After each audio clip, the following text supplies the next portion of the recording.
Welcome to the Inquiring Spirit podcast. I'm Ravi Joseph, and I'm here with Bharath Vallabha. Morning, Bharath. Hey, morning, Ravi.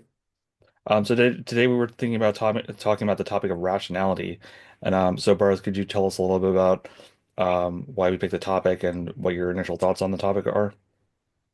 Sure. I mean, it's a huge topic, rationality. And one of the things that I think is, for me, most interesting about it is it brings together a lot of different subjects, which are usually, I think, kept apart. And so for example, sort of it brings together questions of psychology, uh, but also sort of how does so human beings are rational creatures. So that immediately raises the question, well, what does it mean for us to be rational creatures? Is there what kind of rationality do we have that say other animals don't have? Or that, in sort of this has been paradigmatically humans are seen as rational creatures, which then we're like, oh, what is that? But then there is also the questions of the limits of rationality, right? So there's questions of in what sense are there dimensions of the mind and of human potential that cannot be captured by rationality? That's been a pretty much, I think, throughout human history, been a very standard view as a part of religion, spirituality, where we sort of think, well, there's sort of our cognitive, rational, sort of intellectual mind. But then there is sort of something more than that as well as part of our cognitive makeup. So this kind of that in itself is already an interesting tension, where on the one hand we're kind of like, oh, we are the rational creatures, but then there's a limit on what are the limits of rationality, right? And so historically, that came out in, as I mentioned, religion and spirituality in the last, say, 150, 200 years, uh, as in the sort of secular age, that has come out more in the uh, questions about the unconscious and the sort of the drives and the dimensions to which consciousness and rationality are maybe sort of a certain kind of surface layer of the human mind, but not but that there's these depths to the human mind that go beyond those depths, right?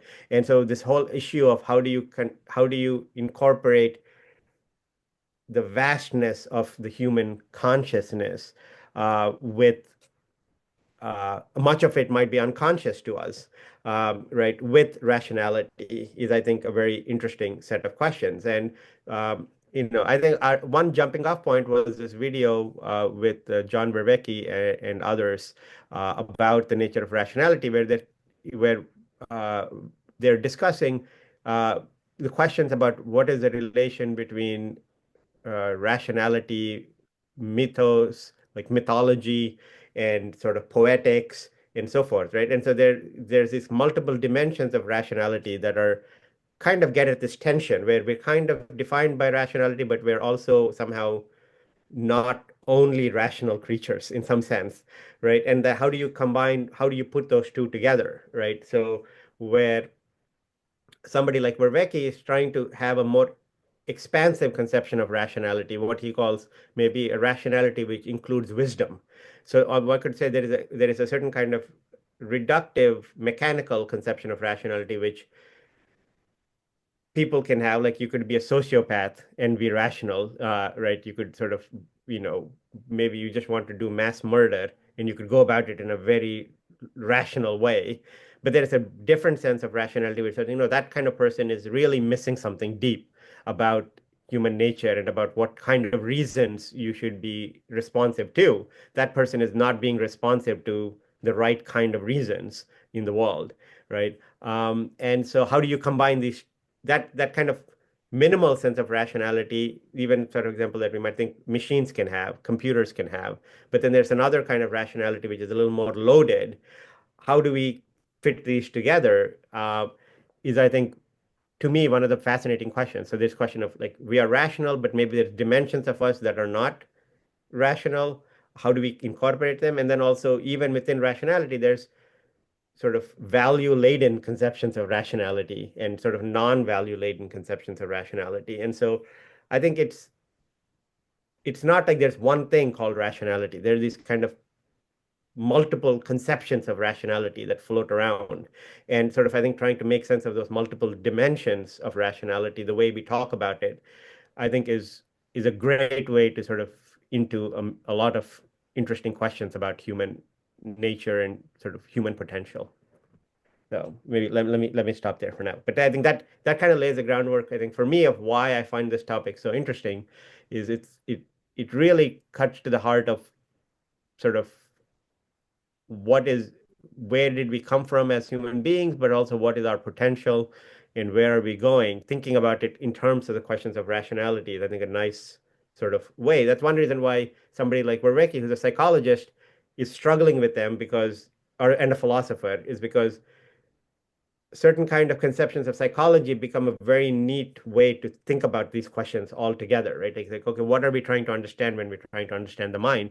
Is it simply a descriptive enterprise, or is it also a normative enterprise where we're trying to say we should be rational in this and this way? This is the conception so that we should explore, right? And so it's just a very compelling entry into a whole set of topics, I think, that are very uh, interesting. Yeah, thanks for sharing. Yeah, so I think this idea of the multiple conceptions of rationality is what really has me kind of in a sense confused about like what exactly we're talking about when we talk about rationality. And I've been across a couple of different settings trying um, to figure out exactly what we're talking about when we say rationality and what I think about the subject. So I really appreciated your kind of overview going from the kind of historical intellectual dimensions to these questions of psychology and things like that. And I think I might break from my usual kind of rhetorical presentation by telling a couple of stories about my own interactions with rationality and why I feel like I'm still confused about the subject. So I wonder if maybe as an additional narrative I can paint is to say that I feel like I've always been oriented towards truth, but I'm unsure the relationship between truth and rationality. Um, so uh like there are from the beginning of my kind of interest in spirituality and philosophy, there were things that I deeply felt were true or perceived as being true, but I couldn't wasn't well, first of all, not sure if I can present rational arguments for um maybe I or not even clear what an argument is. Does argument mean that I can appeal to intuitions or inner perceptions that I have, or does it mean that I have to be in line with prevailing discourses about various subjects, meaning that it's only rational if I can fit it within the discourse of philosophy or the discourse of psychology, and why is that privileged over the experience of my consciousness, or um, so what? And so from that point, I had very little interest in rationality per se. If from the beginning of it, it kind of doesn't track with my internal sense of truth. Um, but at the same time, to be concerned with truth means that you can't be wholly wholly indifferent to rationality. So just from right from this initial concern with truth, um, when I was in college, I found myself drawn not towards philosophy to study rationality, but towards math actually, because in math, uh, there's a way of establishing things and proving things that makes you feel like very certain that what you're dealing with is true, even more so than physics, which might rely on the interpretation of complicated results from machines that you can't understand and engineering processes don't understand. Math can take place entirely inside your head, and it's this feeling of insight where if you know the axioms that you start with, um, and you know the goal you're trying to reach, it's possible to construct this logical sequence of steps where at every step you're certain that the logical inference from one step to another based on the thing that you started with is true, and you can get very far. You can get not just to simple proofs about triangles but to complicated proofs about Hilbert spaces or um topological rings or whatever else. You can get to quite sophisticated um, uh, proofs by building up this way and being really certain that at every link, what you've said before is logically connected to the last one.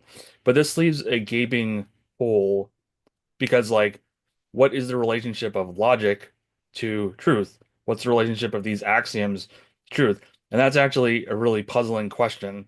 Uh, and like hu seems to be a huge gulf there, and a problem for when we say what does it mean to be rational. So you say, oh yeah, I'm rational. I use logic to do math, or by extension, I'm rational. I use scientific deduction procedures to do science. But then there's this huge gap between what's the relationship between those deduction processes or that system of thought and reality. That's this huge philosophical black box, black hole that's like surprisingly difficult to solve. And only like, within the last couple of years, I encountered Hegel apparently attempted to solve this with the science of logic, for example. But I don't have I haven't read it, so I shouldn't cast judgments on it before reading it. But the idea of starting with the dialectic between being and nothingness is a little bit I'm not convinced of that framing just from the start that is a possible starting point for establishing the nature of logic.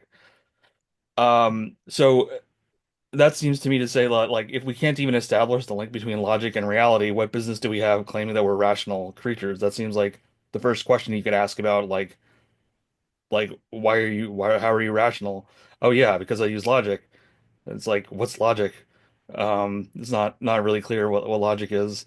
Um, so I think that kind of so with that attitude in mind, I've kind of gone forward because like it's not there's not that much progress you can make on questions like that. So you kind of have to bracket that and move on with your life and say that okay, like I accept that, logic or the relationship between some structures of thought and reality is kind of like a uh it's kind of like our part of our processes of cognition or part of our processes um of understanding of how we're suited and go on with your life and yeah, bracket that and interact with other domains as they are. Um so uh a second well yeah I don't know maybe I'll actually maybe I'll stop there and save my other narratives for later if they come up. Did you have any thoughts in response to what I initially presented? Yeah, definitely. I'm glad you brought in your own experience. That's also a great way to get into this, right? It's interesting that you started with in college with math, and because so much of our, I think, modern way of thinking about rationality is one way of thinking about it is sort of the the the the sort of the influence of mathematics and logic is sort of so intense, right? So even like when you mentioned Hegel, the modern philosophers I thought of even before Hegel, like Descartes and Spinoza, are examples of this, where there's a certain one way in which you can combine these two thoughts that we are rational beings, right? Is with sort of how do we think, is to sort of say you realize your best self by thinking most rationally, right? And so you can somehow, so that logic encompasses all of our human being and existence. So when you mentioned Hegel, that's kind of what I thought of, right? So Hegel is one particular way in which you're trying to, uh, well, you're trying to sort of say logic, we are rational beings because somehow logic gets to the core of who we are, right? But a much more simple sort of way of doing this is somebody like Spinoza, who tried to actually put philosophy in logical sort of premise form in very like detail, like, okay, here are the axioms. From these axioms, you get these truths.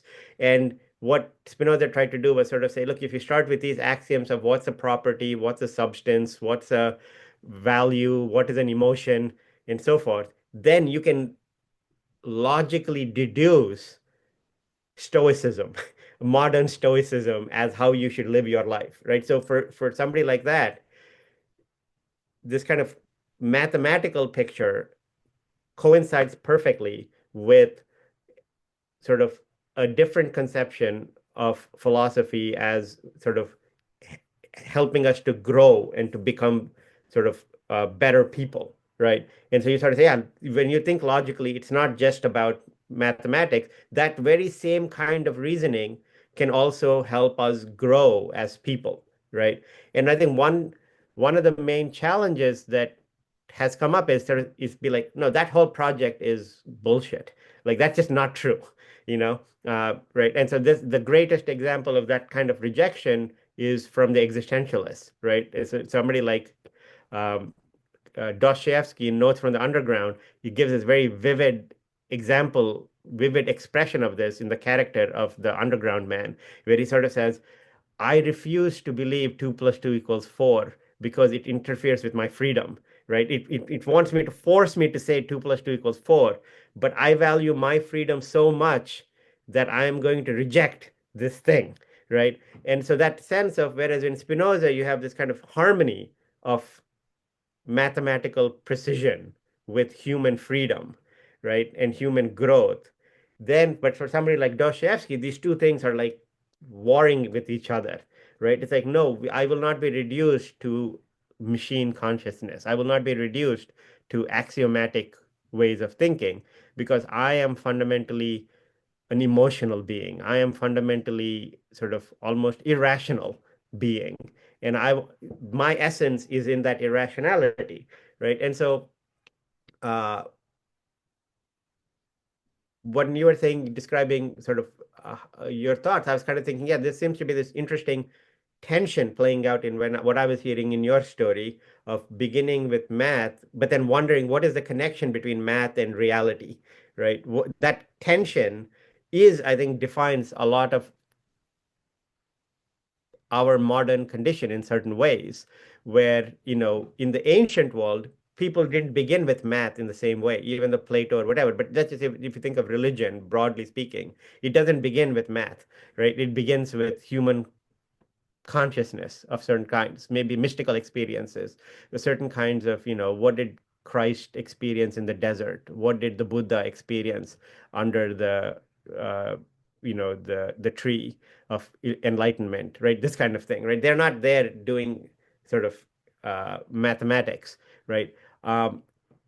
So math was seen as a lower dimension of the mind in a certain way, but then there are these higher dimensions that we can tap into. In the modern world, I think mathematics has become a symbol for a certain kind of universal reality that we can share as people, where you don't have to be Christian or Hindu or whatever, but the math becomes this kind of universal thing that's true for everybody. But then that raises the question of, but is that really who we are in a different way, right? It's like, okay, is that a way in which we can find our common humanity? That seems a little hard because of this kind of existentialist picture or, whatever. We sort of say, no, there's more to us than that kind of thinking. So there's this kind of like schism in us of we want to be somehow machine-like in some way, but then we want to resist being machine-like in another way, right? And we want to say, no, we're not just machines. We are people. And one last thought, like I think it's really interesting that a lot of these questions don't even one doesn't even need to go to levels of mysticism or spirituality or even Jungian unconscious, the collective unconscious or whatever, right? You don't have to go to these deep questions. In a certain way, the tension between them comes out in very simple ways in our ordinary things. Like suppose, I love somebody, you know, does my loving that person, can that be somehow rationally deduced? And I think everybody would be like, no, that's you cannot you can't be like, oh, I love this person because of XYZ attributes. So that anybody who has XYZ attributes, I'm going to love, right? That seems kind of incredibly naive and reductive. There seems to be some dimension of it which is not deducible that way, right? There is something that happens in an interaction that just seems very magical and exciting, which you cannot reduce to any X, Y, and Z. No matter, even though you might like X, Y, and Z, you might think that person is beautiful or this or that or whatever. But even those are kind of mysterious, right? And so it seems to pervade our day-to-day life, this dimension of mystery, right? Like the way I love my children isn't because they have XYZ properties, right? It's that there seems something almost ineffable about it, right? There seems almost something like I cannot deduce it from because I was there when they were born and they were my biological product. That's why I love them. You cannot deduce it that way. It's this kind of funny mixture of like as they're growing up, you just kind of get involved in their life. They're a part of you in some way, in a way that other kids are not, right? And so that kind of groundedness seems to be part of who we are, to use the Heideggerian term, like that kind of Daseinness, that kind of like situatedness somehow seems essential to who we are. Whereas mathematics suggests a kind of unsituatedness,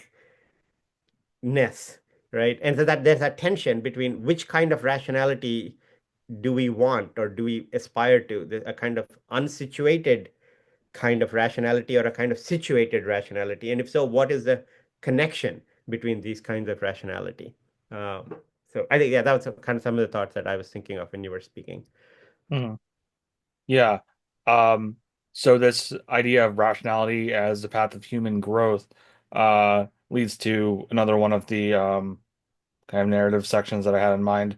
So later, reading philosophy, I came across concepts both from like Plato and Aristotle and Sri Aurobindo of this idea that uh, rationality is kind of like an ideal of being human that you have to rise towards, and it's not necessarily given by our innate constitution.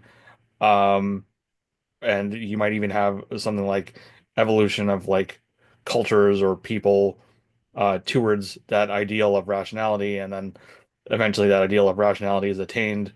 Then so there's this notion of hierarchy, which can be seen as problematic or whatever. Well, I won't go into that consideration.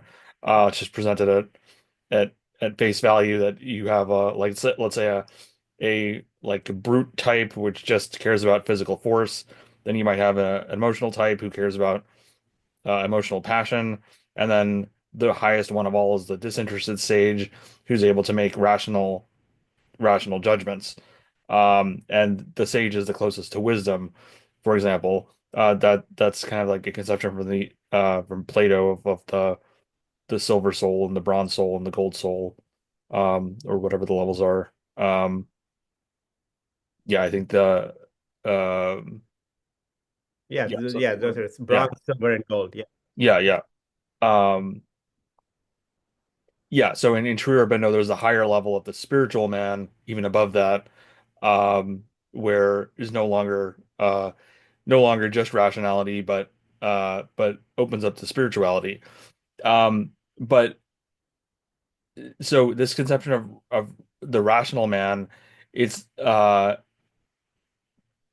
again, it was never clear to me like why so to be rational means to order your life in a certain way that is according to the dictates of reason rather than just ordering your life in a way that is chaotic and subject to every emotional passion. So if you for example have a wave a feeling of hatred towards your manager because they criticized your performance, then you would lash out at them and say, "Oh, I want to punch you." So that's an irrational action because it doesn't take into consideration the larger consequences. But so someone who's dominated by sattva, the principle of kind of rational uh of kind of there's this mixture of rationality and like moral purity that also in this Indian concept of Hindu concept of sattva. Um, so somebody the sage who and so it's the sage who is in line with that concept. So they would not. take the action of punching their manager, but would rather step back and consider their feelings and understand that the greater situation is that they should not take that action um and because of that they would have a more reasonable reaction of just behaving normally towards the boss. But so that's the reasonable rational action. But to me, it seems like rationality poses all these other questions that make it very difficult to say that that's the reasonable rational reaction to the situation. For example, why is it that there's the relationship between the manager and the boss such that the manager and the employee such that the manager is capable of criticizing the employee's performance, or why does the employee have to be in this situation? Why is it accepted that that's the situation that the two have to be in the first place? So to say that, I guess that's what I'm getting at about this idea of rationality as this idea of sattva or the gold soul style rationality is that it assumes too much about human life as fixed, whereas it seems like a true inquiry into truth requires questioning the fixed nature of the human situation. Um, so a great example of the idea of rationalization, um, or what it means to be rational comes from I encountered in the idea of business management.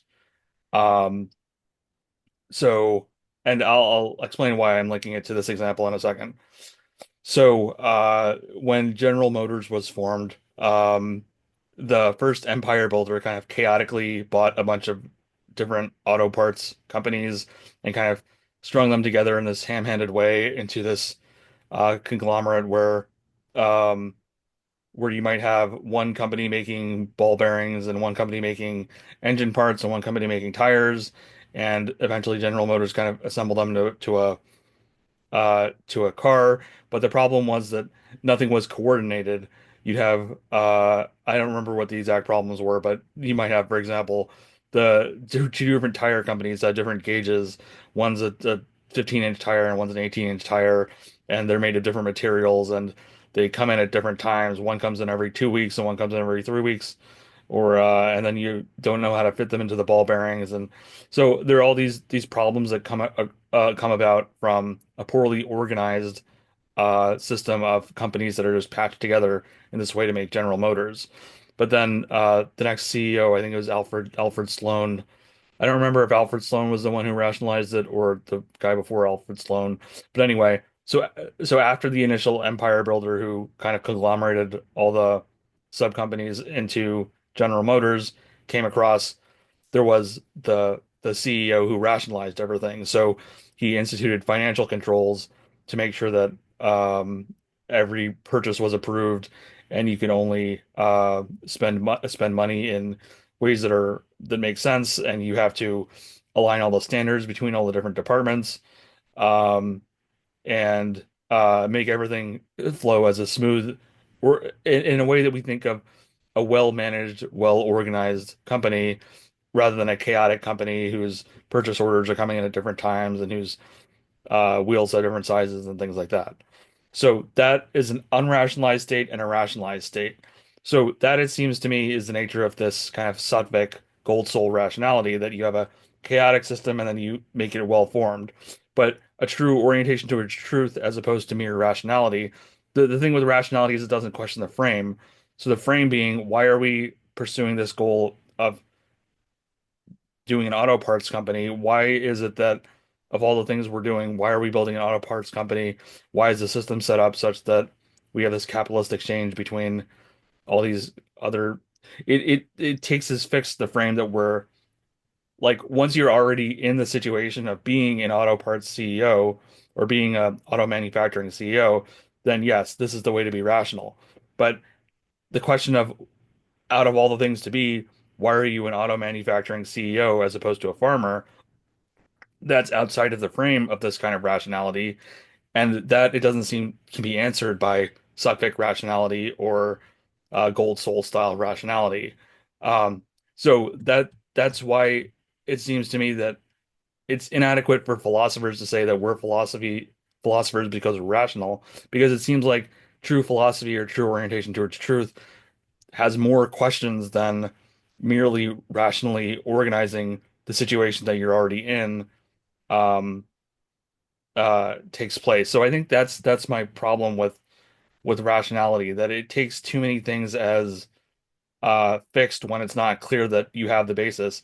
Going back to my question of logic, if you don't understand why logic relates to why it makes sense that logical thought corresponds to reality, to the nature of reality, that's something that's already fixed, and you can't say that I'm rational because I believe that. Um, So, yeah, that's my thought on rationality as a path of growth. Yes, it makes sense that rationality would be a path of growth from this kind of chaotic, impulsive state to a state where your psychological system is well ordered and you can interact with people and you can present a reasonable interface and know how to behave at dinner parties and all that stuff. That's a process of growth from your kind of chaotic, disorganized state to a rational state. Um, but beyond Well, um it seems like yeah, go ahead. Yeah, well, so that's I think that's what I have to say for now. Yeah. it seems like you're kind of talking about two different senses of rationality, right? So Okay. because the sense of in which, like in the General Motors case, that we go from a chaotic state to one where it is rationalized, meaning well managed, right? Mhm. So that is one sense of rationality, right? But there's a different sense of rationality, and I agree. I mean, that kind of that that Well, well so ordered. I just want to say that when I read like Aristotle, like Plato, or this idea of sattva, it does seem like that's my critique of like Golden Soul and sattva, that it merely seems like well managed as opposed to truly having an orientation towards truth. So I do want to say that Right. yeah, but yeah, continue. No, that's great. That's a great point. I think I got that. So for Okay. you, the limitation of the Platonic picture or even this, Sattva picture is something like saying, just like General Motors was chaotic initially, Hmm. you need to organize it. When you're philosophical, you're going to organize your whole being in this Hmm. way. And then and then, I mean, I think you also threw in the thing about the dinner parties that as if me, is it like that's a whole other set of like, now I'm also going to be well organized in some social way where I Hmm. can go around. So there is this kind of, you can well organize your brain and your mind, but then there is sort of, you're well organized in such a way that you know how to function in social situations with other people, Hmm. and so one doesn't seem chaotic, right? Hmm. So I think and maybe I want to push back a little bit on, I think that's a really good criticism if one takes that picture of rationality as Hmm. what rationality is. I could see why they'd be like, no, that doesn't seem to be. But there's a different conception of rationality where it isn't simply organizing what is chaotic, but it is uh,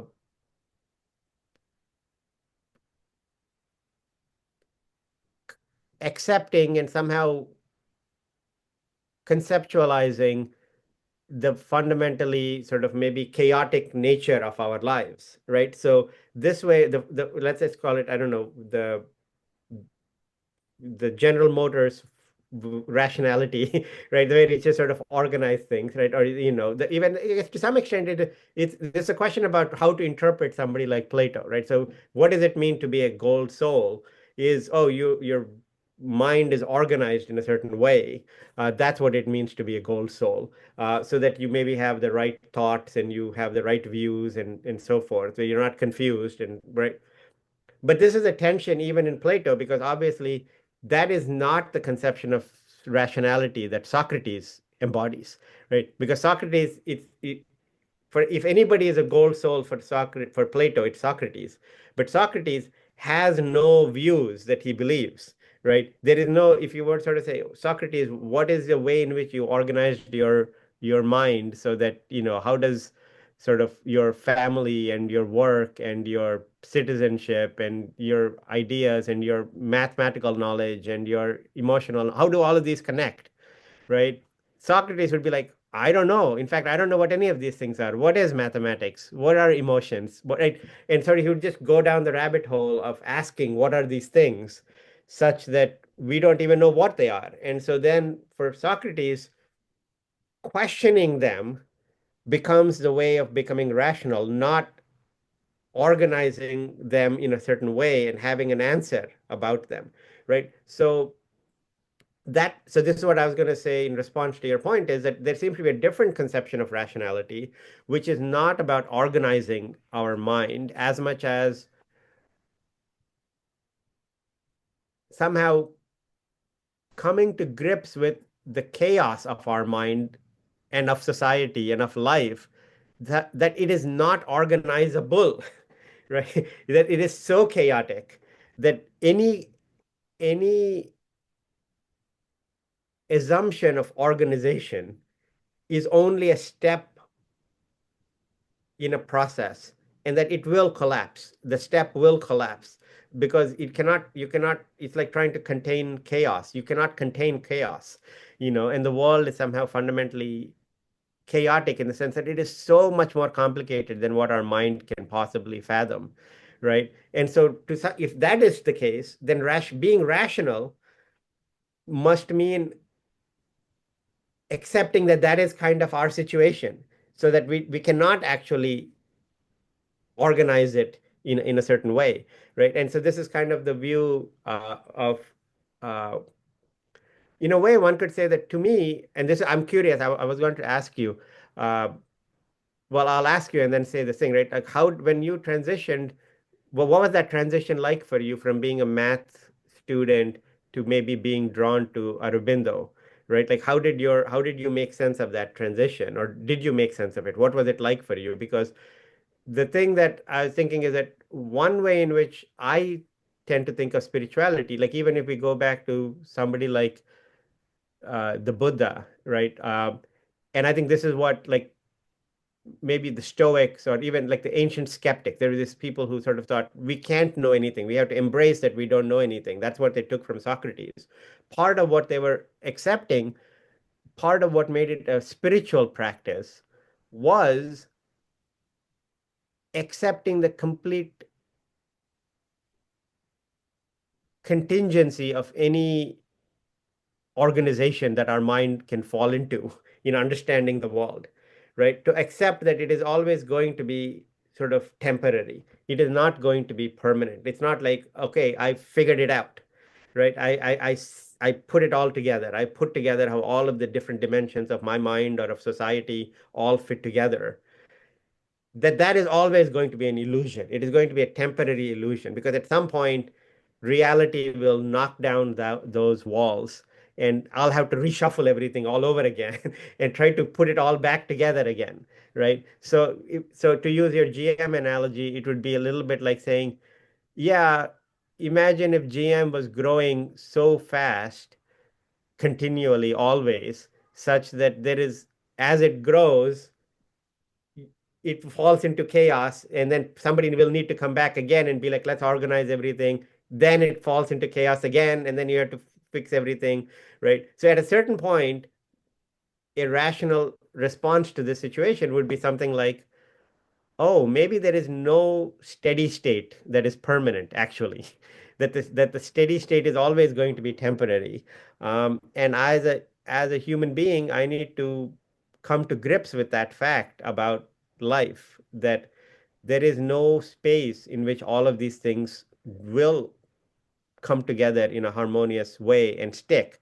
And that is a distinction between sort of middle class life and say maybe a kind of spiritual life. That's why I found like you're categorizing like going to dinner parties as rational. I was like, oh no, that to me that's the opposite of this other kind of rationality, right? That dinner party mentality of like, okay, I put on my dress and hello, how are you? And here's my job and what is going on with you? Where did you go on vacation? And blah blah blah. Like what's right? Like that sense of, oh, we're well conditioned or something, right? In a certain way, the appeal of that is almost that we're like, yeah, we've become who we're supposed to be. Whereas a reflective perspective is like, no, all of this is always in some sense a sham, because these are all just different gradations, right? So okay, so I'll just get back to the question about, so how was it like for you to go from math to maybe Aurobindo as an example of, like, it sounded like maybe when you're studying math, that was a kind of steady state of sorts. You're like, oh, this, I'm understanding the world, but then maybe opening up onto something else. I don't know, right? So, well, like, you could respond to anything. So there's this personal question, but also anything I said. So Yeah, whatever. I'm really glad you brought this up because you've actually brought things back around to my own view, perhaps in a way that my mind was too chaotically organized to even see. Or maybe perhaps because we're actually sympathetic in a certain way that I didn't realize. Um, so in the narrative, I was actually studying math at the same time I was reading Aurobindo. Um, and the way I thought about it at the time was again this orientation towards truth. So one is the ultimate truth, and one is this kind of finite truth that I can kind of grasp at hand, but it doesn't necessarily track the ultimate truth, which I can't defend by a proof. Um, there's just this other procedure that you need to get to it, and that's suggested by the yogic or mystical path. Um, yeah, but so the answer that I came across in True Aurobindo is the answer that I more or less believe is the best way to view the situation and what has at least satisfied me to be able to bracket these questions of logic or whatever and kind of move on and do other things. So that is that it's kind of the relationship between rationality and reality is such that yes, it actually always is these partial representations, and that's because of the kind of nature uh of the human being, which corresponds to the nature of universal being, which is that mind is a temporary stage that is a stage of finite limitation onto the entirety of truth. So inherently all these mental representations will prove to be finite in the end. And yeah, you're either going to get chaotically knocked down again by the next thing that comes along because your ideology or whatever was had a leak in it, and that's not a flaw in the that's just part of the nature of mental systems or mental ideologies. And he goes into this in a number of works. Um, So one good example, for example, is this like the 2016 election. So like the establishment paradigm versus the the new paradigm. So before the 2016 election, everybody thought there's only one way that the world can be. We all follow this like liberal establishment way of thinking, and it's unthinkable that anything could happen outside of that. It's unthinkable that a reality show star could be president. This is never going to happen. So we shouldn't even worry about it. Or if we do worry about it, we'll just dismiss it as crazy. And there's no way that the US can stop funding NATO or any number of these other things that Trump was talking about.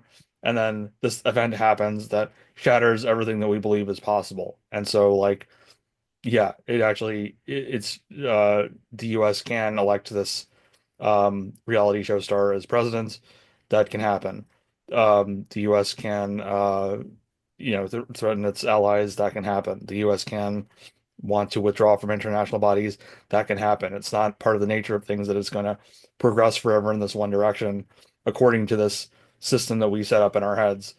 Um, so that's not to say that everybody was thinking that way or that, but a certain segment of the population had a view that things could only be one way because it was kind of part of the nature of things or what we all agreed on or whatever else, and then it was shattered by this event that came in outside of left field that shatters that one level of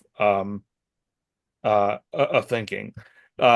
So yeah, no value judgment on that event. I'm just bringing it up as an example of what it looks like for a way of thinking to be shattered by an event that's outside of that. Yeah, I was So just about to wait, jump can I in just and make say, just one more yeah. point?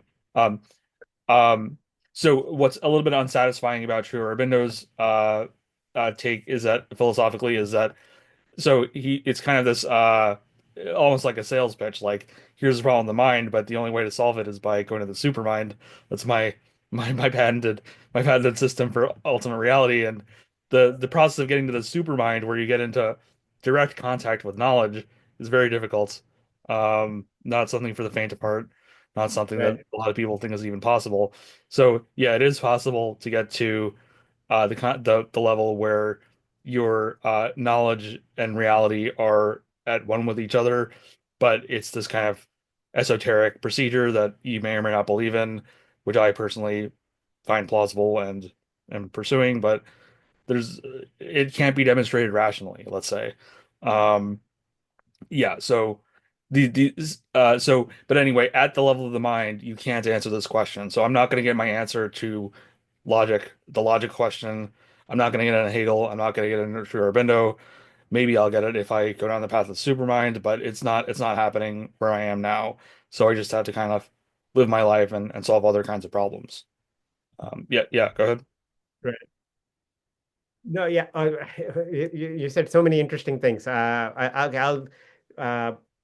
I'll come, maybe I'll okay, one quick thing that I was about to say about the election and whatnot. I was also thinking about this liberalism issue as an example of what we were talking about, this organizing force, right? And so I Mm, think when I was trying to jump in, I was trying to reaffirm, I think, your point by saying that I think part of what liberals are struggling with is I don't, it's not that they thought that it couldn't happen, that the US will pull out of NATO or, but that if it happens, then it has to be categorized purely as irrational, right? As something bad and horrible. And, what I think, so it's like experiencing that stable point, and you're like, okay, that could happen, but only if we experience it as a breakdown or something.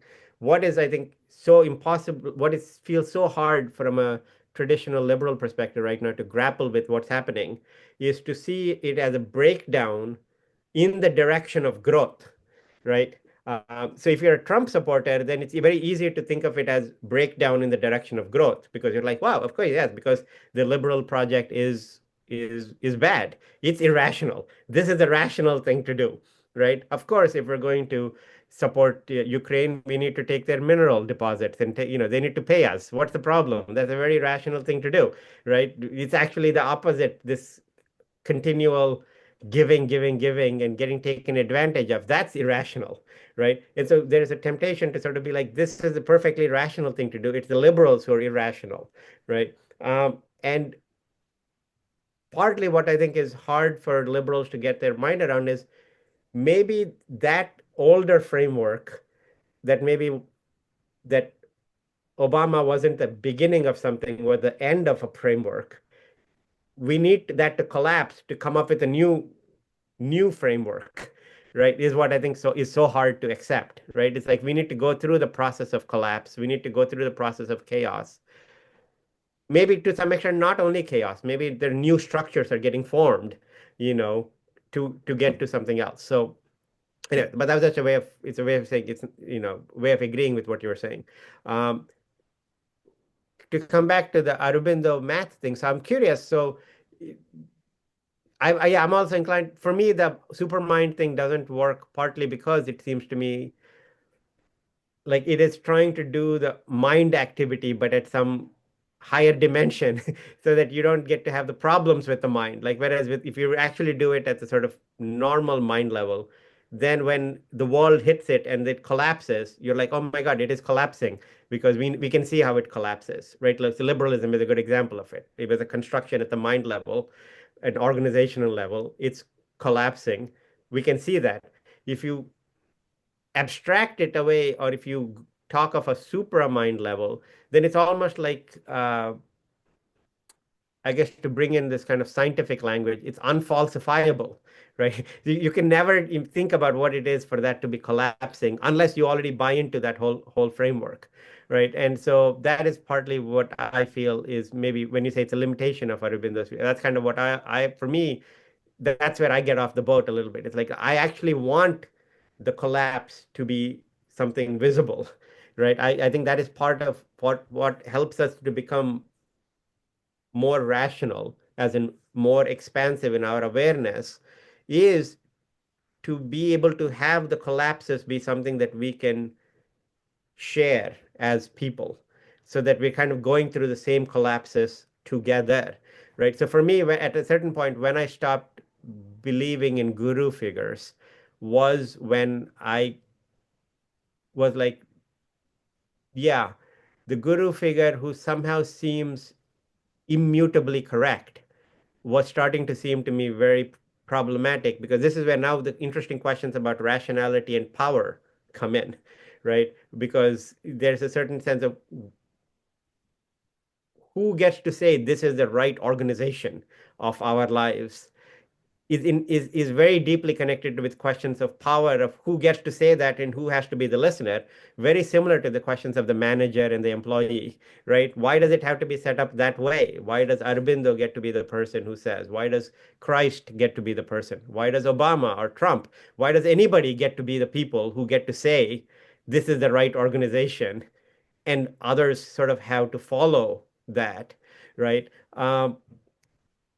It seems like part of maybe human beings becoming more rational as a species would have to involve us acknowledging that we're sort of all in the same crappy boat together. Some people don't get to be like, we are somehow out of this boat altogether. We've sort of made it to the promised land when nothing collapses for us, right? If there is something amazing about people who are wise, it has to be something not like they found some ultimate space where everything is organized, but that they've somehow just made peace with the fact that anything we cook up, any ideas, any infrastructure, any mode of life, any self-presentation is always going to be limited, right? And that is true even for the guru figures. The way that they talk will become outdated. The way they speak, the way some assumptions they have, their future disciples are going to knock it down, right? And that kind of, in a way, just to connect last thought connected to the Hegel point, right? In a way, the Hegelian picture is almost like saying to think this is to bring philosophy into the world of history, right? That there is no philosophy that escapes history. Every thinker, every person, no matter how wise they are, no matter how amazing they right, are caught in the flow of history, so that their ideas are bound to be overcome through the dialectic of change. Right now, of course, there's a great irony that Hegel thought somehow his view was the end of history, but it's kind of like the whole point is there is no end of history. History will continue to go on and on and on, and there is no end to it. And for all we know, history is going to merge with robots and cyborgs, and it's going to go off where some cyborg, human machine cyborg uh, community is going to fly off of Earth and go through the stars. And for all of them in the future, 2000 years from now, we're going to be just like this blip of a 10,000-year period where that made all of that possible, right? But where we believed, oh, we're in touch with ultimate consciousness. But, you know, that's so what? Like early hunter-gatherers thought that they were in touch with the basic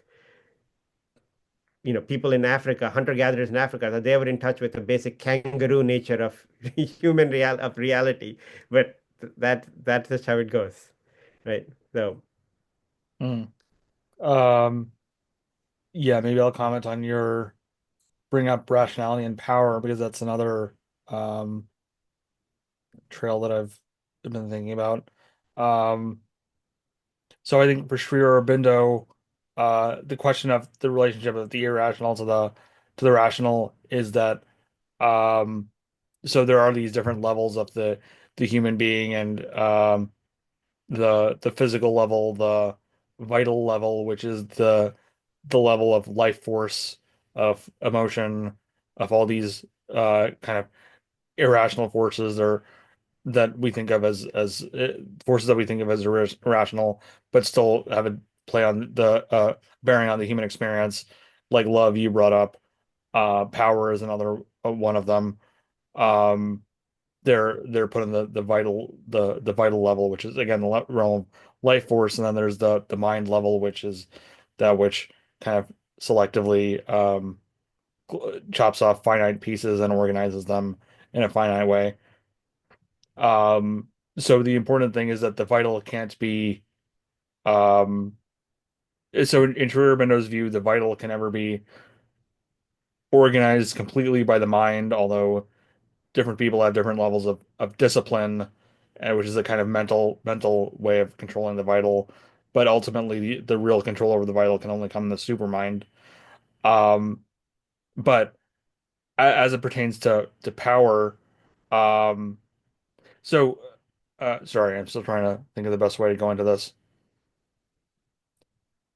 So one of the places where my kind of intellectual culture was enriched by Sri Aurobindo was this basic observation, basic observations about intellectual history, like the Enlightenment being where uh, the common narrative is that the Enlightenment is the place where human life was now to be organized by reason instead of by brute force or by aristocratic privilege or any of the things that came before. So from the again, this is the narrative, and narratives can be punctured, but from this point, we're going to organize human life by reason. So that means that um, that power is going to be under the command of reason, and we're going to deploy power according to a reasonable, rational way. And the interesting thing is that like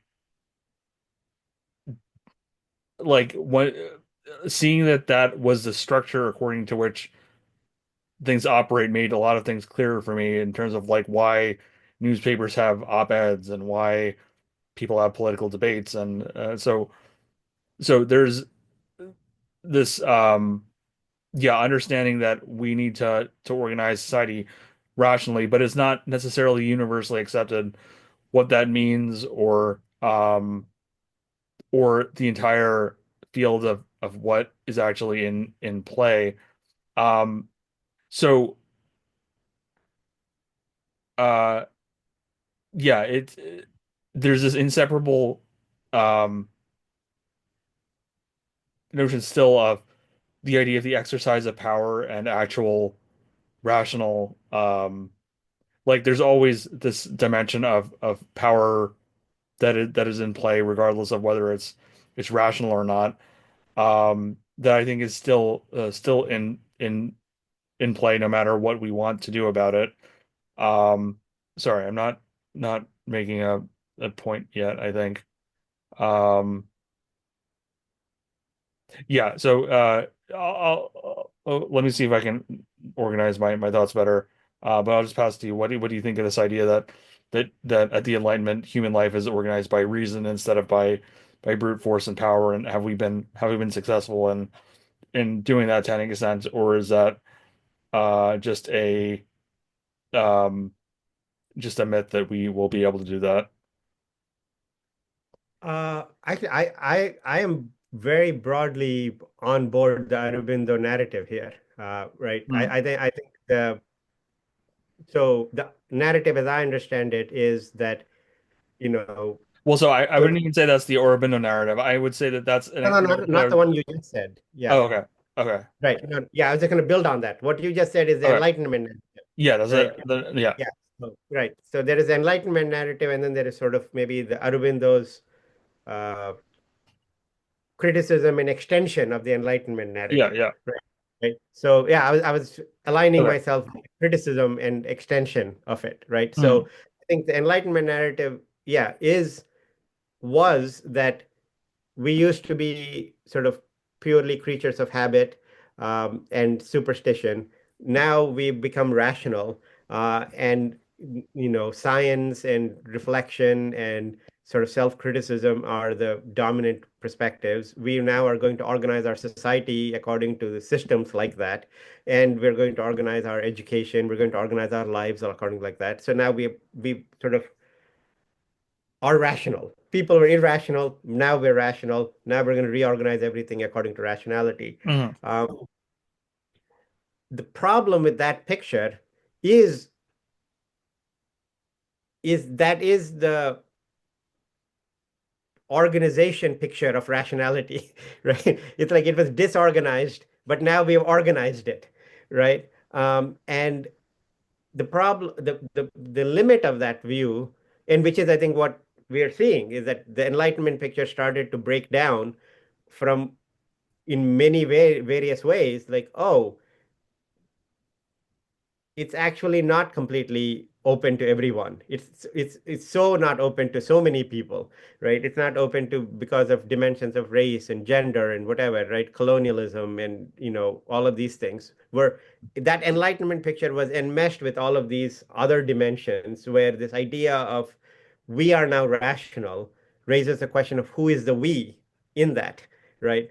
Um, and liberalism has was contemporary liberalism is a kind of multicultural version of the Enlightenment project, right? And so, whereas it used to be a Eurocentric Enlightenment project, maybe from the 1700s, 1800s, to, early part of the 1900s, by 2000 or so, it became a multicultural enlightenment project of now we have the right way of organizing everything. And it's just going to be, you could be black or brown or white or whatever. You could be this gender, or you could have this kind of fluid gender, whatever it is, everybody's welcome. We've organized it in such a way so that everybody can be welcome. But the trouble with this is that any organization like this is going to get knocked over by the complexity of the world, right? And so there is a different conception of rationality, which becomes self-aware of the limits of the organization conception of rationality, right? Because if the mind is going to do this organization, and each time it organizes, it's like, great, I got it. It's fixed. It's all done, right? That is a feature of the mind that it is going to organize and think it's done. We've reached it. Then to become self-conscious means to become self-conscious of that propensity of the mind to do that. That each time it's going to be like, great, now we did it, right? And so for me, like the limits of the current sort of Trump administration is not that it's not the knocking down part. It's the now we're doing it part, right? It's that now we're going to set it up. Elon Musk is going to come and rationalize everything and correct it, put it in the right way. It's like really okay, fine. Okay, okay, maybe something needs to fall down, whatever, but it's just going to repeat the process, right? That self-awareness that you cannot do this in 10 years, let alone in 2 months, that self-awareness is a higher dimension of rationality, right? In the sense of, and it is itself a kind of organizing structure. It's a way to organize myself. If I'm going to be like, it's like suppose I'm a recovering, you know, alcoholic, right? And I sort of think, okay, each time I'm like, okay, I got it. I won't drink tequila anymore. Then I become an alcoholic. But I give up on tequila. But maybe, so just beer, only beer, right? Oh no, no, okay, I get addicted to beer too. Okay, only wine, right? And so you sort of, if I'm going to organize my life, then I have to sort of start to realize that, oh, you know what? The issue isn't tequila or beer or wine. It's that I have a relation to these things such that I give up beer, but then I substitute it with ice cream or I substitute it with something else. It doesn't matter what I'm going to substitute it with. I will substitute something so that I will sort of become attached to that thing. So there is a kind of self-awareness that I can bring to sort of say, I will get addicted to something. I will assume the addiction is a kind of organization, right? It's like, oh yeah, it makes sense. It's soothing. If I have that, it makes me soothed. So anyway, so to me, I feel like the limitation of the Enlightenment picture is it was sort of it came to, oh, we organized it, right? And I think what I like in the Aurobindo picture, which also I think is basically the Hegelian picture, except Hegel, I think this is the sense in which somebody like Hegel is sort of both an enlightenment and a kind of post-enlightenment thinker, is to sort of say, no, we're going to be keep evolving, keep growing in our mind, because there is not going to be a stage at which we sort of can be like, got it, figured it out. In fact, and maybe I'll end for now with this thought, uh, that right, that sense that here we figured it out. Here is how things are set up properly, is the way in which we are still superstitious, right? It's not that different from believing in God or believing in, or the way in which early human beings believed in, when they had a distinction between sort of dream time and real time, where dream time was sort of like the realm of deeper reality, right? And that everyday world was a reflection of that deeper reality, right? So for early humans, this was a kind of a pervasive dimension of their psychology, where they experienced, like even like hunter-gatherers would experience being on the hunt as the time when they are in touch with the dream time.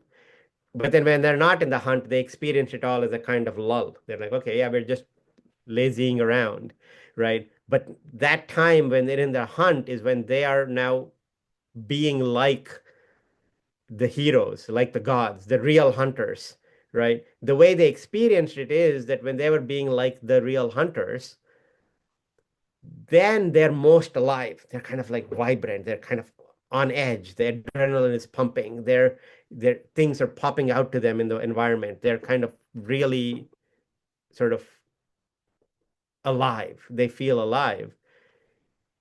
It can feel like that is the reality, right? And I think to some extent, the Enlightenment picture is just a different version of that sort of thing. Oh, we have it, we got it. That's why it feels like, oh, if you read X number of books, if you have this degree, if you have this job, if you if you are this kind of genius, if you're Picasso, if you're Einstein, if you're Wittgenstein, if you're, Aurobindo, then you made it somehow, right? Or if you are, Madame Curie, or you're, uh, how it felt for many people, I think, right, was, oh, these are the people we want to become. They became it, right? Uh, that is still kind of like that dream time mentality of relating to thinkers like, oh, they're somehow realized something, and I'm trying to realize that. I think what fundamentally reflection was supposed to show all along, even 3,000 years ago, was this is an illusion. Like there is nobody else we're supposed to become that way. We're supposed to somehow come to some piece of our continually changing and growing. And thinking of it in relation to another person that way is always going to be a flawed organization for our consciousness, right? And that's the sense in which the Enlightenment is right, but wrong once you substitute Kant for Christ, right? Then that becomes the problem, right? Yeah. Oh wait, are you muted, Ravi? I think you're muted. Oh yeah, sorry. Yeah, I think your insight that the Enlightenment can be seen as this kind of this rationalization as management is a great insight. It feels like that is exactly uh what was going on to me. It seems like they assumed that too many things would be able to persist and didn't need further philosophical inquiry when it turns out that there's this whole layer that really does still need inquiry. Um, so uh this idea that, oh yeah, we'll just tear out this religious layer that doesn't really do anything, we don't probably don't need it, probably be fine, and then we'll just everybody's gonna wanna do the normal things that everybody uh already said they were gonna do. It'll be fine, we'll just keep having a king, we'll just keep that should work out for a while, and we'll just send everybody through these schools and figure out how to run Right. the schools, and it'll be great. Exactly. But We don't need churches. We just need schools. It's fine. It's fine. yeah, Everything will yeah, be, yeah. yeah, yeah, exactly. And and yeah, is it? this is when I read like the New York Review of Books, this is the impression that I still get of this kind of like liberal worldview that like it's just about like finding this like we'll just have like why can't we just have some like good schools and then like good jobs and then everybody be happy like that we already discovered this like ideal order of human life that's already kind of like we already had it before. We just had this unnecessary stuff that we can probably get rid of. But we fundamentally discovered the fundamental order of human life. And the way I've always felt about it is that like that doesn't answer my like gaping existential concern. Um, and that's exactly what's missing um in this kind of management view, that it doesn't see outside the frame of like accepting that this is already the way things are to what other things could be or why is it this specific way as opposed to these other ways. And that's what has always seemed off to me. And so I think this is coming to to bite the with this extreme agitation on the left and right. These kinds of feelings are coming up. Uh, this extreme dissatisfaction with the way things are. We're asking why does it have to be this way? I think that's the question that a lot of the far sides of the left and right are asking. Um, and yeah, but so the question of whether we just keep managing rationally or have a new system. Um, so I don't. But at the same time, I've grown kind of sympathetic to the idea um of the idea that politics, like the political dimension proper, as opposed to the complete philosophical dimension, the political dimension really is about just managing. So if you're so there might be a philosophical realm of inquiry outside the political, but if you are in that role of the politician, your role is to kind of manage rationally the set of forces that are in play. So that is the proper task of the politician rather than the philosopher. So the politician has to work with these resources of there are these people that feel this way and these people that feel this way, and these enemies and these allies, and I have to figure out how to kind of manage this into a sort of whole. Um, so I think that's a difference between between politics and philosophy proper. That politics is about man, and the same thing with the GM management. It once you scope it to the realm of the CEO, you can be kind of rational and manage the forces that are in play. You don't have to ask the question, what's outside of the frame of what I'm already doing. You can that is maybe the task of the philosopher, the thinker, to be able to ask those broader questions. Um, so I don't mean to say that the manager idea of rationality is not useful, just that it's insufficient um, to philosophy, I think, or or even just not philosophy, just pre-philosophical kind of existential questioning. But then again, as I was saying, the fact that the Enlightenment stripping off the religious layer kind of leaves open the possibility for existential questioning means that that's not sufficient. So, okay. So, yeah, once you already scope it to politics or management, there's the management, but we still need to figure out how to answer these philosophical questions in a satisfactory way, as to like what's the proper order of human life. Um, and for that, rationality may or may not be a part of it. Yeah, so the politicians have to figure out how to manage the allies and the factions and the enemies. The philosophers have to figure out um, how what's the proper way for humans to live, or what's the what if human life isn't about managing rationally, then managing the situation as it is presented, then what is life about? What's a suitable answer in this age? And so it's unclear to me. Yeah. that I'm still not clear about, but yeah, I'll open the floor to you. But I think would I'm not sure if I would phrase it as that politics is about management and therefore not about philosophy, because I think part of what we're seeing with politics is for many people, politics isn't just about management, right? So whether it would be on the right or the left, and I think one of the ways in which I interpret the rightward turn in around the world, right, is that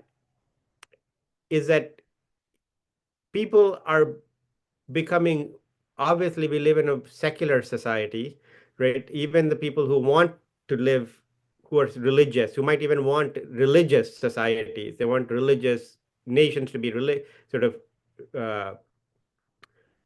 sort of religious uh, theocracies, say, right? Even those people sort of function in a world in which they live in a secular time where they are aware that their views are just sort of one view among other views. They don't live in a world where their view can be treated as the right view.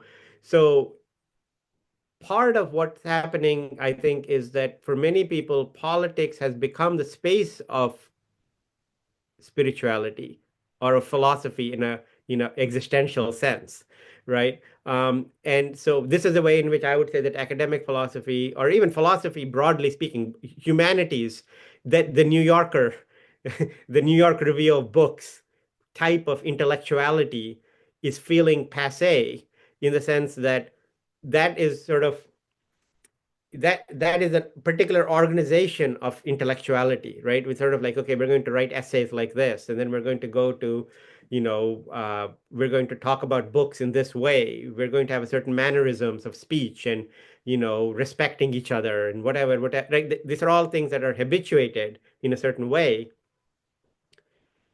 which are political in that sense, right? Because they're connected to questions of power. If you want to speak, you have to sort of somehow fit into that framework. And if you don't, you're seen as somehow irrational, like you're not cultivated or cultured enough to be rational, right? And I think what a lot of people are feeling is that they don't want, they feel that they're not able to participate in those conversations, not just logistically, but sort of like maybe that's not what they want to do. They don't want to read, you know, they don't want to analyze, uh, Hemingway or Edith Wharton or whatever, and in this way. That's not what resonates for them, but they want to somehow feel, but that they're part of the conversation of society, right? And religion is no longer the space to do that in the traditional way. Churches do not give that opening into that space. That's the sense in which the Enlightenment was successful. The Enlightenment substituted marginalized churches in a certain way and put in its place things like effectively modern political structures as a substitute for it, and then universities to go along with it in the public discourse, right? And so politics became the substitute for religion for the Enlightenment. That was the whole project of the Enlightenment, is to substitute liberal democracy as a substitute for theocracy, right? And so therefore, for many people, politics is incredibly existential and personal. And that is what the liberal politicians are not able to channel, because they do then come across as bureaucrats, as managers, right? Rather than speaking to this dimension of our life, right? So that's the sense in which I would say, no, it's not, the point of politics isn't just to do trade agreements and figure out what should be the sort of what what should be the right vaccines, and so forth, right? All of those, I mean, I have my views like everybody does about what I think are the right ways to do it, but the challenge we face is that to deal with the management issues, the organization, the trade questions, the environment questions, all of these questions, we have to deal with the existential concerns of the people to do that stuff. We cannot separate them out, right? So there are many, for many people, they're like, I don't want to think about those things. I want to think about the meaning of my life. I want to think about what makes me feel alive.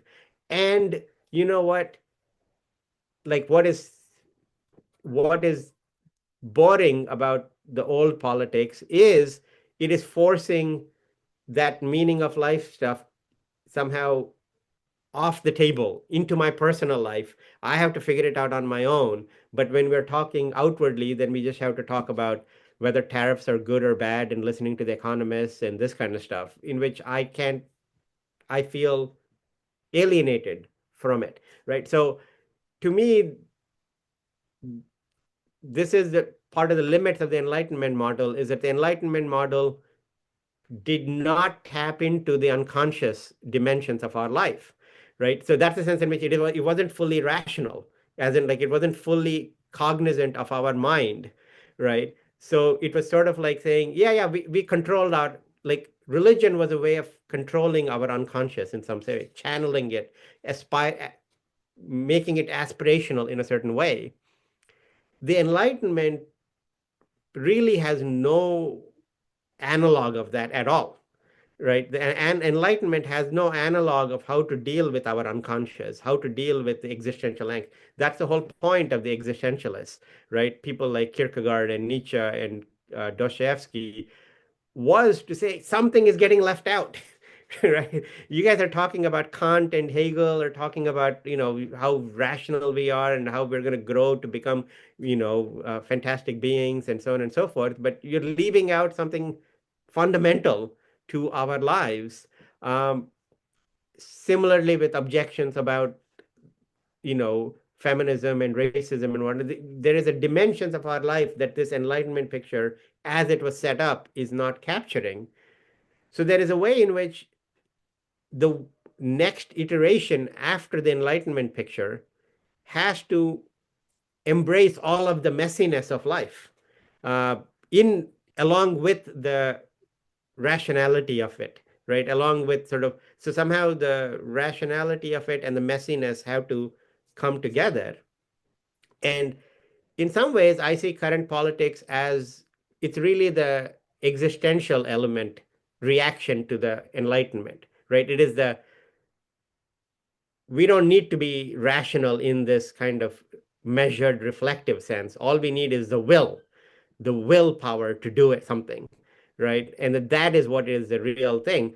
So at some point, if we can integrate the Enlightenment rationality and the unconscious will, these other dimensions of our life into a higher unity, as it were, right? Then but that project is a philosophical project, but that project is also the political project understood in a broader sense of how do we organize our lives, right? And so in a way we need the politics and the philosophy to actually run into each other more, not in this kind of boring, I think, oh, what is John Rawls's view of this, and is Habermas correct, or is, like what is the right picture? Which organization? How much do we distribute? That's not the picture of political philosophy, but like political philosophy as like, what do you do when the population wants existential meaning and they're willing to sort of overthrow their own well-being for it, right? They're willing to overthrow their own material well-being for it because they're like, forget the experts. We don't need the experts. We just want this sort of meaning, right? How do you combine meaning and organization in some way? That is absolutely sort of our political situation in some way, right? And so to me, the hope of like whatever would be the next version of the pushback against the rightward turn would have to address that somehow, right? And to do that, one has to sort of maybe be comfortable with the rightward turn, not just react against it, not just be like, oh, this is irrational, this is bad, because that's just back into the Enlightenment model again. To some extent, go with this But then to sort of be like, yeah, what is a better way of actually tapping into the meaninglessness that people are feeling? The rightward turn is not the right way of actually fulfilling the meaning. Not just that it's bad managerially, but that it's bad for the meaning dimension. It's not actually giving meaning. It's giving a surface hit of meaning. It's kind of giving a surface feeling of meaning, but not a deeper sense of meaning. That's the sense in which I said that I am on board the broadly Aurobindo narrative, that the future iterations might have to integrate those in some way, in a better way, to be rational in a broader sense, not just rational in the managerial sense, but rational in the sense of where we are self-conscious about these things, and like how do we have a society that is self-conscious in this way about our need for meaning plus our need for basically a middle class life, right? Like I want healthcare. I don't want to do meaningless jobs only. I want some freedom. I want my children to have a better life than me. How do we combine that and the meaning? And if we agree that yes, the current liberal way is not actually scalable in that way to other people, right? So anyway, there's a way saying that I think it seems very important to actually bring philosophy and politics together in this way, uh, which maybe is not necessarily the Marxist way or the woke way or even the right wing way, right? Because this is just acknowledging this is a tension we have that we need to somehow work out. Not here is the right way to work it out. All these views are kind of saying, we know the right way to work it out. We'll figure out how to combine all of them. Whereas I think I'm like, oh my God, I have no idea. This problem is so complicated. This is an incredibly complicated problem where you're trying to do existential therapy through politics and through economics is incredibly complicated. Yeah. Yeah, I bring up so many interesting issues. This idea of um, the expertise, I think, is a really interesting. The expert class is really interesting. Uh, intersection of this question of rationality, politics, how to organize society, that I've been wanting to think more about. Um, so I think I might have been conflating when I said that politics is about managing. Um, so I was being a little bit sloppy. The What I was thinking of when I was saying that was a quote from Sri Aurobindo about how the real man of action or the real politician kind of like goes into the flux of forces, and from that chaotic flux of forces discerns what's the right way to act, and um and uh and discerns that and doesn't appeal to rationality necessarily, but just appeals to the flux of forces. But I guess that when I said that was I was I made a couple of errors when I transposed that, which is that first of all, um yeah, the politicians not specifically not being rational in that case, but managing the flux of forces. But um, so you're right that if we talk about what it means to be a manager in the sense of like the General Motors organizing picture, that would be the model of the bureaucrat who is just able to like organize society in a rational way, and uh, that does fail to address the kind of existential picture. So if the politician is somehow able to ride the flux of forces and determine what's the right way forward existentially, I don't know if that's too much to expect from a politician um or what. But Well, it might yeah. be too much in the sense that I wouldn't expect it from somebody on give it in a stump speech. It's not like Mhm. that, right? Like it's not like the next philosopher will should also somehow figure out how to deal with electoral politics and like Mhm. that seems too hard, but that somehow that nonetheless there is a dialogue between them, right? That there should be a dialogue of to what extent can questions about these kind of questions can seep into our politics, right? Where we actually can talk about how can we have a meaningful life become part of the politics, right? Not that the person who's running for office has to have an answer to this per se, but just that they can acknowledge that this is something people are seeking through politics, right? So there's something. It's like for the liberals, something like the Trump phenomenon is like they're seeking the wrong thing through politics, right? They're seeking somehow salvation through politics, and that's why they're willing to go with the strong man, right? And for the liberals, this is like a category mistake. That's what shows that they are somehow thinking irrationally, is they're trying to get salvation through this, which is supposed to be really about how to organize our society better. And the salvation is supposed to be personal. You figure out your own personal salvation, but don't do it in this domain, right? Whereas I'm inclined to think, no, I think the Trump voter is I identify with the Trump voter in wanting not to separate these domains. They're trying to seek salvation any which way they can.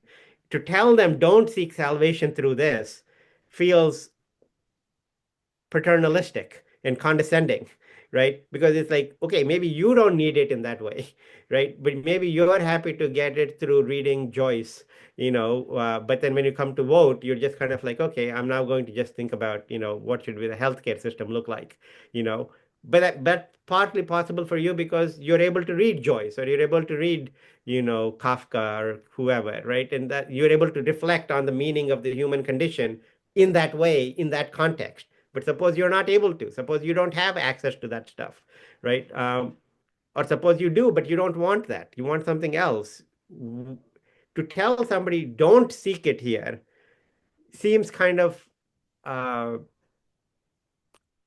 seems like a power move, right? Nothing else. It's like it doesn't. I don't need it, so you shouldn't need it, right? Whereas it seems to me perfectly reasonable for people to seek salvation wherever they want, and that salvation seeking is in a way the oomph of the human condition, right? It's kind of like the life force of human beings, you know. And so this is in a way, I think the challenge that we face is politics is too weak a vessel for all of this, right? That is true. It cannot answer a lot of these questions, um, but it might be the vessel that most people are able to connect to, right? If not politics, I mean, this is why I think for me, Trump has been such a transformative figure, is because even if not politics, reality TV is maybe more of that kind of thing, right? Our entertainment system, our social media, YouTube, like what we're doing,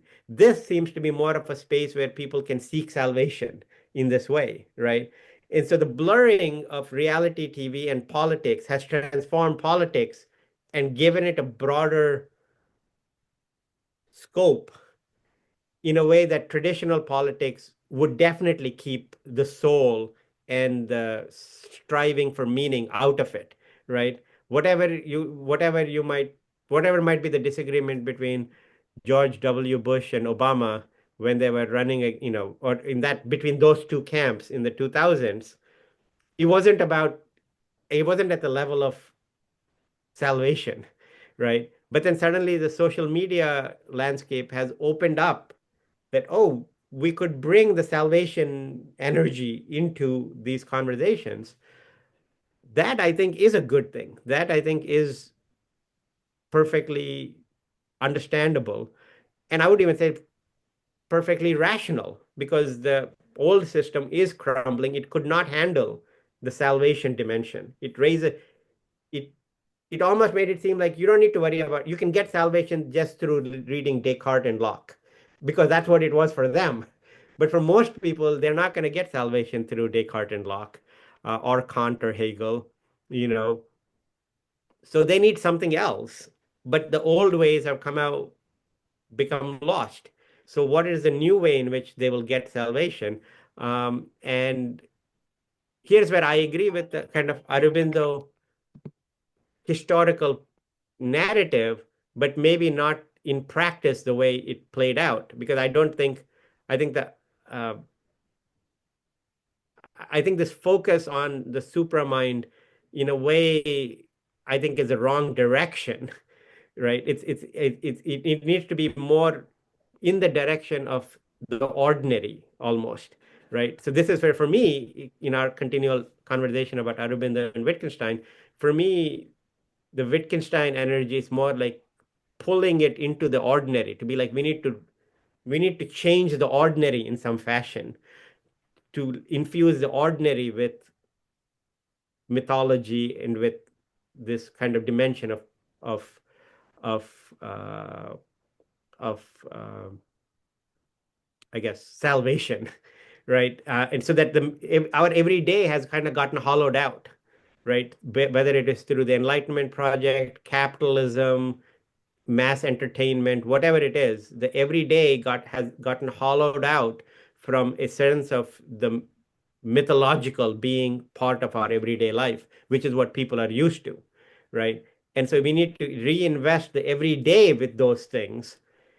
And then that can also get reflected through politics, right? So one way in which we can make politics more about trade agreements and whatever in some way is to get this dimension of the salvation, the unconscious, how to deal with all of this stuff, meaning into our everyday life somehow a little more, rather than into higher domains of consciousness, which to me feels like most people are just not gonna think that way, right? So that would be my kind of, I guess,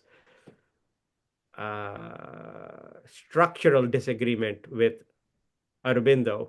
Uh, but I would disagree with Wittgenstein, because Wittgenstein had no historical narrative at all of any kind, right? Whereas Aurobindo had a story to tell. This is what happened. This is where we're going. This is where human mind can grow. Unfortunately, Wittgenstein had no story like that at all, and I think that's where I don't resonate. It's like it's so ordinary that it's almost like meaningless in a certain way. It is completely sort of uh, solipsistic in a certain way. It's kind of like everybody needs to find their own personal meaning, and that's it. Whereas Aurobindo has a nice, beautiful story for humanity, as it were, right? And I gravitate to that. I like that kind of nice story for humanity. Uh, but maybe the way we tell it has to be different from the way he told it. Um, Um, yeah, this idea that we could actually be okay with bringing more of the subjective, unconscious elements into politics is interesting. I think of the work of David Chapman, a kind of internet philosopher, um, who talks about how uh, if we bring the meaning dimension into politics, there still needs to be a group of people who are able to manage the really complicated technical rational systems that society runs on as well. So both the technological infrastructure and the kind of social system, which is kind of in flux or maybe breaking down a little bit the social layer of the infrastructure, understanding it in a systematic way. Um, and his worry is that people are losing this capacity, and he has this theory of this like levels of rationality going from pre-rational to kind of the rational systematic scientific level to a level that he calls meta rationality, which may be related to some of what we're talking about. Um, it's not, but Yeah, so that raises the question of whether we'll be able to preserve these rational systems in the face of these kind of subjective things saturating our society and discourse. So when you raise the future that Sri Aurobindo presents, I think he does present a suggestion for what that could look like, and he goes into this idea of the subjective age that comes after the objective rational age, because the rational age can never provide the final answer to how to organize life or how to organize society. We can only find that principle of what makes life satisfying to us by kind of going inside ourselves. And Sri Aurobindo writes about how some subjective principles might find that in the emotions, or the kind of subjective principles, and some will find it properly in the spiritual principle of the soul. Um, the distinction between that being maybe like the difference between psychology, the psychological turn, and spirituality, to whatever extent you believe that's a valid distinction, valid categorical distinction. You could see that. But anyway, um, yeah. I think So, that I think that's really illuminating of like I think that he was ahead of the time in seeing that, right? I mean, he kind of mm, called it, talking mm, about the subjective, right? It's similar to when I think that's very analogous to like how Kierkegaard, Dostoevsky or Nietzsche kind of predicted that, like Nietzsche predicted that the 20th century will be a time of great wars, right? mm, And because he was so sort of strongly believed that this Enlightenment project was a fantasy, right? Or that it is only a stepping stone, that this hyper focus on objectivity and we've reached a certain kind of rationality, treating it as somehow the truth, was repressing so much that it was inevitable that there would be a reaction against that repression, right? And that sounds very much like, correct me if I'm wrong, but that sounds like Aurobindo's concept of the subjective age that would come out, right? And so, um, and in a way, I think that's kind of where we're at. We're at what do we do with the subjective age? We can either what is called realpolitik is kind of like saying this subjective age is the reality. So we just need to get our act together and make sure that we do what's good for us and not sort of hang out in the space of this uh, global older liberal order, which is this false objectivity, right? To me, like even something as straightforward as like just this, what's happening, with NATO, or what's happening with whether U.S. will support Ukraine or whatnot, right? I think part of what's happening is that a lot of the people on the Trump right walled, I think the news is not even capturing the way in which they think about these things. I think the way the Trump side people think about it is actually in this historical mythological terms, right? They're not thinking of it in terms of like, you know, oh, Russia is bad and we are good and whatever, right? That they're actually thinking about it kind of like, yes, there is this vast cultural issues happening, right? And I'm sure that when JD Vance is talking to the people that he resonates with and so on and so forth, or when they're talking on X and like they're having this conversation in this kind of like vast historical scope way about where do we fit into all of this. And yes, we got caught in this objective space and now we need to break out of it and so forth. But then when we talk about it through CNN or whatever, all of that is getting left out, right? Because all of that is getting left out. Oh no, NATO is collapsing. What's going to happen? And then you get all these pundits and people are like, oh no, this is so stupid. We need to keep on to NATO, right? So it feels a little bit like we have entered the subjective age, and we need to figure out which kind of subjective age we want to be, whether we want just a subjective age of realpolitik, where it's just sort of like might makes right, and or whether a kind of more spiritual subjective age, which where we can grow beyond the limits of the older organizational model into a broader dimension, right? Where we can somehow try to combine all of these different things. Um, yeah, sorry. So, mm, right. So that would be different ways of reacting. Again, so one would be a kind of cutting off, being like, yeah, we don't need to be rational. What we need is sort of brute willpower and assertion, right? Which to me, that is what Trump personifies, signifies, right? Not just Trump, but a lot of the sort of, I think, people of the new right around the world who are in power. They kind of define that we get to just define through our willpower what is the thing. Can we somehow give up that old liberal picture while maybe having a different kind of embrace of subjectivity and the need for subjectivity in our understanding of each other? I suspect that is kind of where we're at, is how do we manage that. Yeah. Mm. Yeah.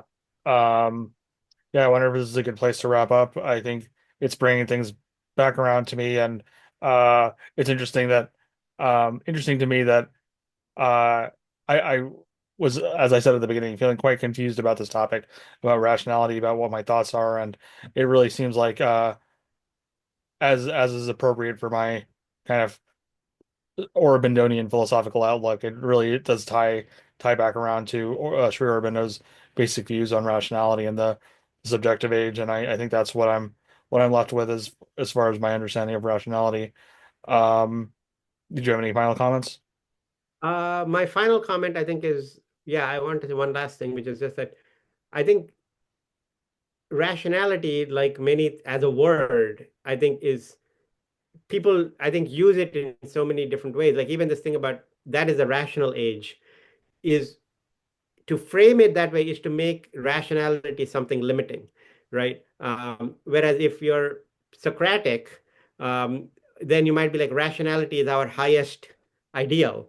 So that person would praise it as okay, that was a, a, a wrong conception of rationality or a limited conception of rationality. But how do we create a more rational society, right? So this would be, like say for Marxists, that would be the natural way of telling a story. We're actually trying to create a more rational society. The more rational society will look X, Y, and Z like this with the proletariat and so forth, right?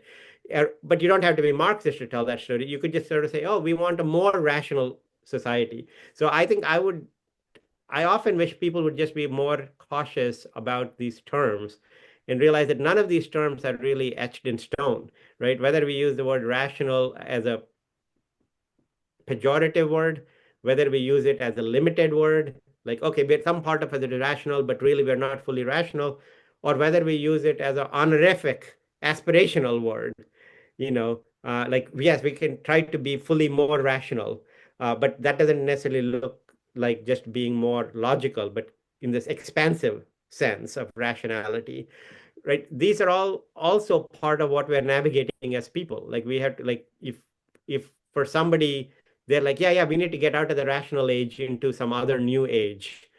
My brain is always immediately like, yeah, I agree with you, but for somebody else might make exactly that same point by saying we need to enter into a more rational age, right? And so we just need to be a little cautious about that. Ultimately, these are all just words, right? And that we don't get caught up in because people could be making the same point, but for one, they use rational as a limiting thing, and somebody else could use rational as an aspirational thing.